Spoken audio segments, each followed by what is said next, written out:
nous avons eu un comité de crise faisant appel à tous nos confrères pour une mobilisation, parce que ce n'est pas le premier événement qui arrive de ce genre.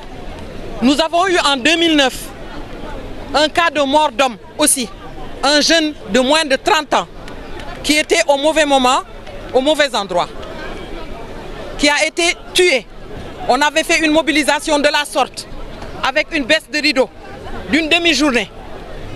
Ça a été aussi un vendredi. Ensuite, nous avons demandé aux confrères et nous avons écrit aux autorités pour un renforcement de notre sécurité dans notre travail. Nous avons une mission de santé publique. Il n'y a pas 3 mois, nous avons réécrit une demande d'augmenter la sécurité après l'événement de Sébikotane.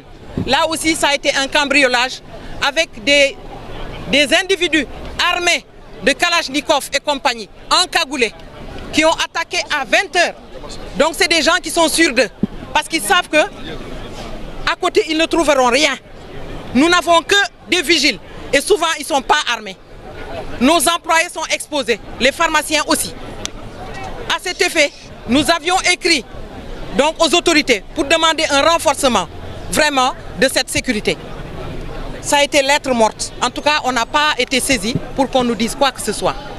Cet événement malheureux est arrivé à Ndioum. Cette fois-ci, c'est 2 morts. Est-ce qu'on va attendre comme ça pour compter nos morts? Aujourd'hui 2, demain 5, un autre jour 10. Non, il faut qu'on agisse. On agit parce qu'on est tenu par une mission de santé publique qu'on doit honorer. Mais aussi, on ne nous a pas dit de se laisser tuer comme ça. On a le droit de demander à l'État de nous augmenter la sécurité. Parce que nous sommes des citoyens aussi. Nos employés sont des citoyens aussi. Nous demandons donc à l'État de prendre en compte ce mémorandum. Nous demandons aux hautes autorités de pouvoir régler le problème de cette insécurité que vous avez vu galopante dans ce pays. Hier, c'était les taximans. Aujourd'hui, c'est les pharmaciens. On va rester comme ça jusqu'à quand? Sans passer par les stations-service qui sont aussi attaquées. Donc c'est un problème de sécurité sur l'ensemble du territoire. Et nous demandons à être entendus pour qu'on puisse exercer notre noble mission d'agent de santé publique. Nous avons fait des points en consensus avec les pharmaciens pour montrer déjà la détermination des pharmaciens. Mais ce n'est pas de gaieté de cœur que nous baissons les rideaux. Ce n'est pas de gaieté de cœur que nous disons gel des gardes de nuit. Et nous avons précisé de nuit. Ce n'est pas de gaieté de cœur. Mais c'est par le travail qu'on peut montrer qu'on est en grève. Ce que tu fais, tu baisses le rideau parce que tu es en grève. Je veux rappeler que les médecins sont en grève. Si vous êtes journalistes. Nous, en 2009, nous avons fait action. Si nous avons fait c'est à cause de ça que nous avons demandé la baisse de rideau sur l'ensemble du territoire, le gel des gardes jusqu'à nouvel ordre. Et pour dire jusqu'à nouvel ordre, on n'a pas voulu donner un délai déterminé de baisse de rideau.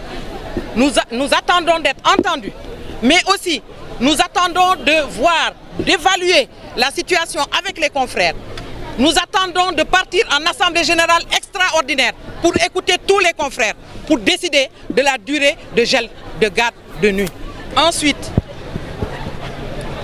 nous avons demandé l'éradication totale du marché illicite des points illégaux, parce que nous savons que tous ces cambriolages conduisent à alimenter un marché parallèle.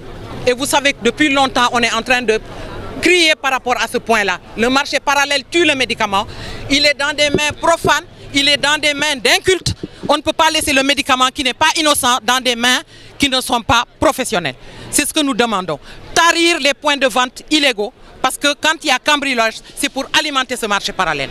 Nous avons demandé de renforcer les sanctions en cas de prise, en tout cas en cas de flagrant délit de vente illicite de médicaments. Et remonter aussi la source, pour voir la source. Parce que souvent, c'est des petits tabliers. Souvent, c'est le marché.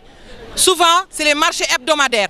Mais nous savons qu'il y a des grands points ici au Sénégal qui sont intéressés par ce marché illicite. Et toutes les autorités le savent. Parce qu'il y a des opérations qui sont faites, mais au lance-pierre.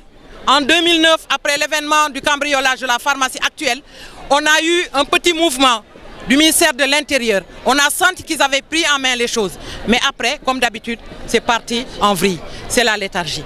Cette fois-ci, nous demandons que des mesures soient prises et bien prises et pour une durée. Voilà. Pour le troisième point, donc renforcer les sanctions pour les gens contrevenants par rapport à ce marché illicite du médicament. Renforcer les sanctions, qu'on donne des peines sévères de prison ferme parce qu'on ne veut pas le passer en crime.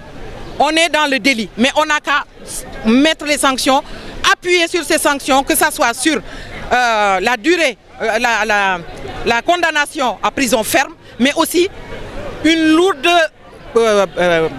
amende par rapport à ces contrevenants. Jusqu'où êtes-vous prêt à aller?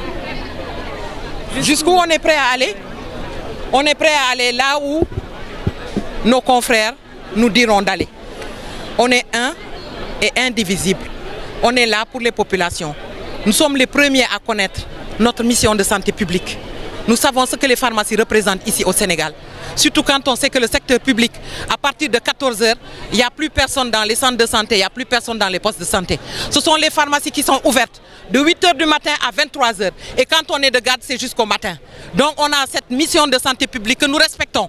Donc si on va jusqu'à demander une baisse de rideau, c'est que les autorités nous entendent pour qu'on mette fin à ce mot d'ordre. Mais il faudrait qu'on nous donne quelque chose de clair, qu'on puisse en tout cas renforcer notre sécurité et qu'on puisse le sentir.